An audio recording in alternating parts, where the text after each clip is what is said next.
हरिपुर गाँव रघु नामक जड़े गुड़ बेपारी तार बापा मां सहित रहुथिला। हाटरे ता गुड़र चाहिदा बेस भल थिला। सबु ग्राहक आसी रघु दोकान रो गुड़ किणी नौथिले।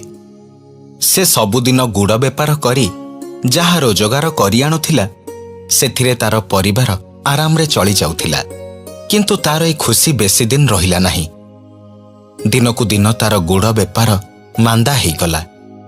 ए सबु देखी रघुर बापा ताकू कहिले, कौन है रे बाबा, तू चिंतारे थिला भली लागुचो।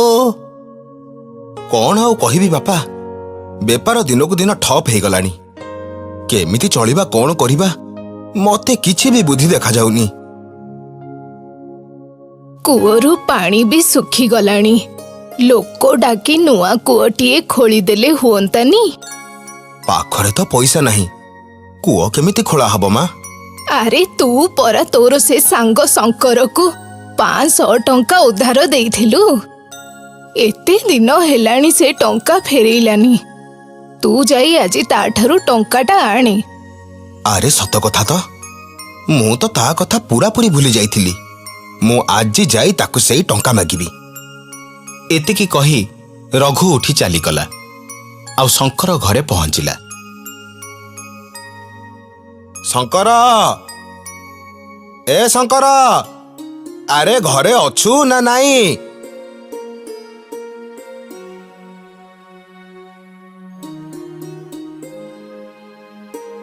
अरे रघु, तू एठी?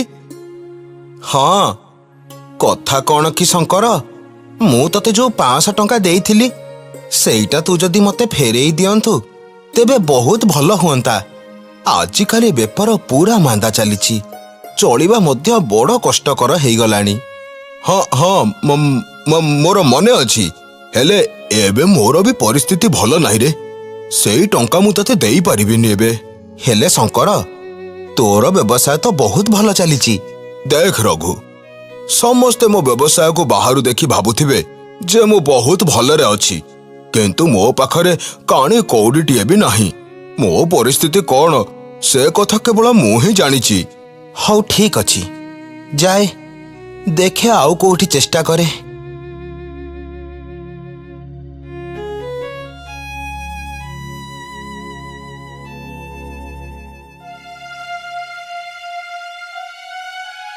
से रघु कौन कहूथिला कि तुमको? को दिन गोटे 500 टंका देइथिला जे ताकू ही मागिबाकू आसीथिला। मु किंतु रोक ठोक मना करिदेली जे मु एबे तांको पैसा किछि देई परिबिनी। हाँ, भल करिछ। सकाळु सकाळु चली आसिला बइनी करिबा पई। रघु सबु चेष्टा करिबा सत्वे शेषरे से खाली हातरे फेरी आसिला।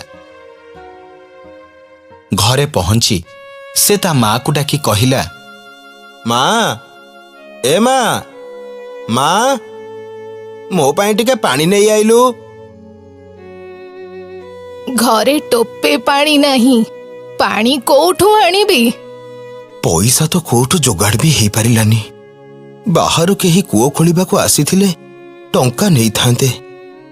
टंका तो मो पाखरे भी नहीं। जाऊची, मु निजे कूओ खोलिबी। अरे रघु, कुआडे जाउचु तू? कूओ खोलिबाकू।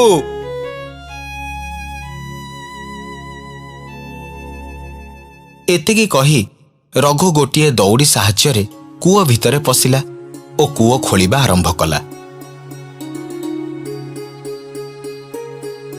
कूओ खोलिबार किछि समय परे कूओरु पानी बाहरिबार देखि रघु भाबिला, जा हो, कूओरु पानी बाहरिला। जाए एई पानी रे टिके मुंह हाथ धोई पकाए।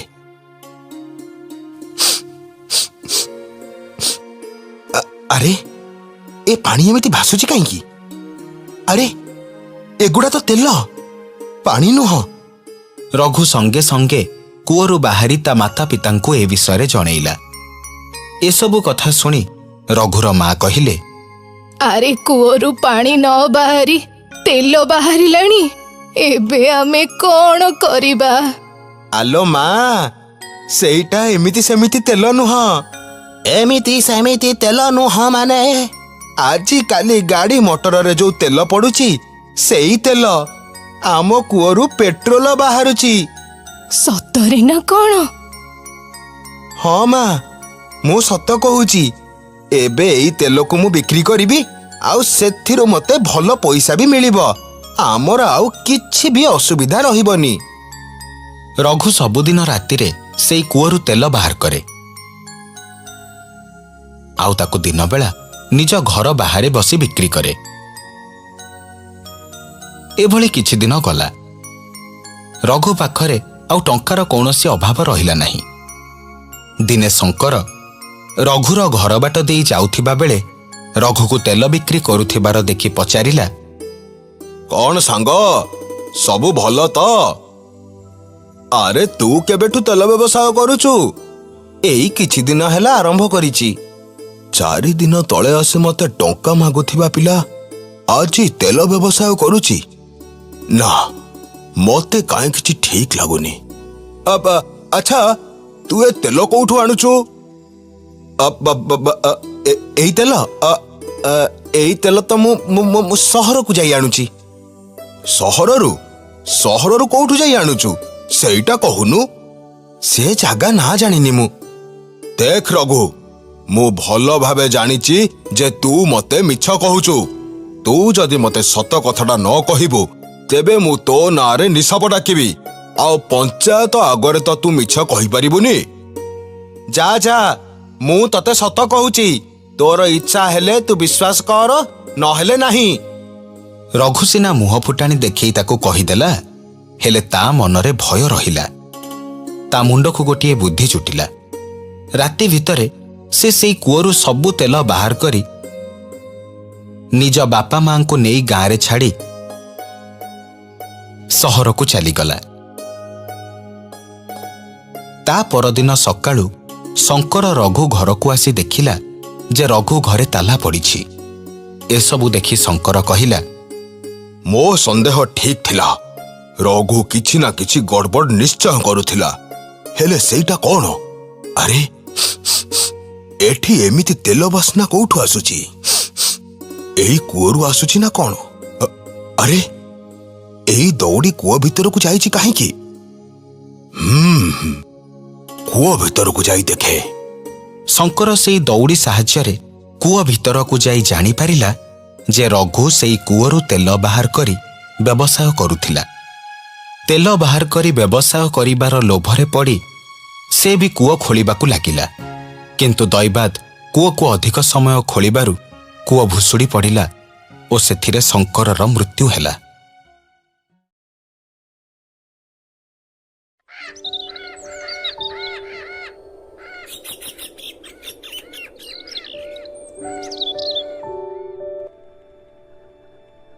ଗୋଟିଏ ଗାଁରେ ବୁଢ଼ୀଟିଏ ରହୁଥିଲା। ଗାଁ ଲୋକେ ତାକୁ ନାଣ୍ଡି ବୁଢ଼ୀ ବୋଲି ଡାକୁଥିଲେ। ତାର ଗୋଟିଏ ପୁଅ ଥିଲା। ତା ନାଁ ହେଉଛି ଅନ୍ତା। ଅନ୍ତା ଭାରି ସରଳ, ହେଲେ ତା ସରଳତାକୁ ଲୋକେ ହୁଣ୍ଡା ବୋଲି ଭାବନ୍ତି। ଦୁର୍ଯୋଗକୁ ସେ ଯାହା କାମ କରେ, ବେଳେ ବେଳେ କାମ ବିଗିଡ଼ିଯାଏ। ସେଥିରେ ଅନ୍ତାର ବେଶୀ କିଛି ଭୁଲ ନଥିଲେ ବି ଗରିବ ପିଲାର ଭୁଲ ଲୋକଙ୍କୁ ଜକଜକ ହେଇ ଦିଶେ। ତେଣୁ ଗାଁରେ ତାକୁ କେହି ମୂଲ ମଜୁରୀକୁ ଡାକନ୍ତି ନାହିଁ। ଦିନେ ନାଣ୍ଡି ବୁଢ଼ୀ ପୁଅ ଅନ୍ତାକୁ ପାଖକୁ ଡାକି କହିଲା, ଦେଖ, ମୁଁ ବୁଢ଼ୀ ହେଲିଣି, ଆଉ କାମ ଦାମ କରିପାରୁନି। ମୋର ଗୋଟାଏ ଚିନ୍ତା, ମୁଁ ମଲେ ତୁ କେମିତି ଚଳିବୁ? ମତେ ପା କେହି କାମକୁ ନଉନାହାନ୍ତି। କହୁଛନ୍ତି ତୁ ହୁଣ୍ଡାଟା, ତୁ କ'ଣ କରିପାରିବୁ? ହଉ ଠିକ ଅଛି, ତୁ ମନ ଉଣା କରନି। ତୁ ଗୋଟିଏ କାମ କରିବୁ, କାଲି ସକାଳୁ ଗୋରୁ ହାଟକୁ ଯିବୁ। ଗୋଟେ ଦୁଆଳିଆ ଗାଈ ଆଉ ତା ବାଛୁରୀ କିଣି ଆଣିବୁ। ଗାଈ ରଖି ତୁ ତାରି ଦେହରୁ ଚଳିବୁ। ତୋର ଆଉ କିଛି ଅଭାବ ହବନି। ହେଲେ ସେ ଗାଈ ଯେତେବେଳେ କ୍ଷୀର ଛାଡ଼ିବ ସେତେବେଳେ? ଆରେ ବା, ମୋ ପୁଅର ତ ଭାରି ବୁଦ୍ଧି। ଖାଲି ତୁ ସିନା ଜାଣିଛୁ, ବାକି ତ ମତେ ବୋକା ବୋଲି ଭାବୁଛନ୍ତି। ହଉ ଛାଡେ, ତାହେଲେ ଆଉ ଗୋଟିଏ ଗାଈ ନେଇ ଆସିବୁ। ଇଏ ଗାଈ କ୍ଷୀର ଛାଡ଼ିଲା ବେଳକୁ ସିଏ ଗାଈ ଯେମିତି ବାଛୁରୀ ପକେଇ କ୍ଷୀର ଦଉଥିବ। ଏକାଥରେ ଦିଟା ଗାଈ, ହେଲେ ଏତେ ପଇସା କୋଉଠୁ ଆସିବ? ମୋ ପାଖରେ 2ଟା ସୁନା ନୋଥ ଅଛି। ସିଏ ଆଉ କୋଉ କାମକୁ? ତାକୁ ବିକି ସେଇ ପଇସାରେ 2ଟା ଗାଈ ନେଇ ଆସିବୁ। ହଉ ଠିକ ଅଛି, କାଲି ଗୋଟିଏ ନୋଥ ଦବୁ। ମୁଁ କାଲି ଗୋଟିଏ ଦୁଆଳିଆ ଗାଈ ଆଉ ତା ବାଛୁରୀ ଆଣିବି। ଆର ହାଟ ପାଳିକି ଯାଇକି ଆଉ ଗୋଟେ ଗାଈ ଆଣିବି।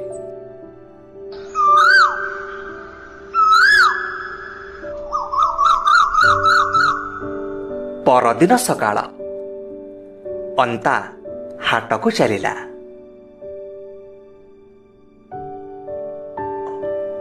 ଅନ୍ତା ଯାଇ ଆଗ ଗୋଟିଏ ଗଛ ମୂଳେ ବସି ପଡ଼ିଲା। ଟିକିଏ ଥକା ମାରି ହାଟରୁ ଗୋଟେ ଦୁହାଳିଆ ଗାଈ ଆଉ ତା ବାଛୁରୀ କିଣିଲା।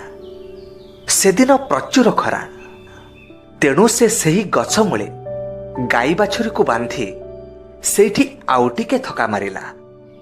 କିଛି ସମୟ ପରେ ଖରା ଟିକେ ମଉଳିଲା। ଏଥର ଅନ୍ତା ଗାଈ ଆଉ ବାଛୁରୀକୁ ଧରି ଗାଁକୁ ଯିବାକୁ ବାହାରିଲା। ଗାଈକୁ ଅଡ଼େଇଲା, ହେଲେ ଗାଈ ଟିକିଏ ବି ଘୁଞ୍ଚିଲାନି। ଅନ୍ତା ବାର ବାର ଚେଷ୍ଟା କରୁଥାଏ, ହେଲେ ଗାଈ ପାଦେ ବି ହଙ୍କୁ ନଥାଏ। ଅନ୍ତା ଭାରି ଅସହାୟ ହେଇ ପଡ଼ିଲା। ତା ପାଖରେ ଆଉ କିଛି ଉପାୟ ନଥିଲା। କେମିତି ଗାଈ ବାଛୁରୀକୁ ଧରି ଏତେ ବାଟ ଯିବ, ତାକୁ କିଛି ବୁଦ୍ଧି ଦିଶୁନଥିଲା। ଠିକ୍ ସେଇ ଗଛରେ ଗୋଟିଏ ଟିକି ଚଢ଼େଇଟିଏ ବସିଥିଲା। ଟିକି ଚଢ଼େଇ ଏସବୁ କଥା ଦେଖୁଥିଲା, ତେଣୁ ସେ ଅନ୍ତାକୁ କହିଲା, ଭାଇ, ମୁଁ ଗୋଟେ କଥା କହିବି, ମାନିବ? ଟିକି ଚଢ଼େଇଟି ମଣିଷ ପରି କଥା ହଉଥିବାରୁ ଅନ୍ତା ଆଗ ଆଶ୍ଚର୍ଯ୍ୟ ହେଇଗଲା। ତାପରେ କହିଲା, ହଁ ହଁ କୁହ, ମୁଁ ମାନିବି। ତମେ ବାଛୁରୀକି ଧରି ଆଗେ ଆଗେ ଚାଲ, ଗାଈ ଆପେ ଆପେ ତମ ପଛେ ପଛେ ଚାଲିବ। ଏତକ କହି ଟିକି ଚଢ଼େଇଟି ଫୁର କରି ଉଡ଼ିଗଲା। ତାପରେ ଅନ୍ତା ଠିକ୍ ସେମିତି କଲା। ବାଛୁରୀଟିକୁ ଧରି ଆଗେ ଆଗେ ଚାଲିଲା।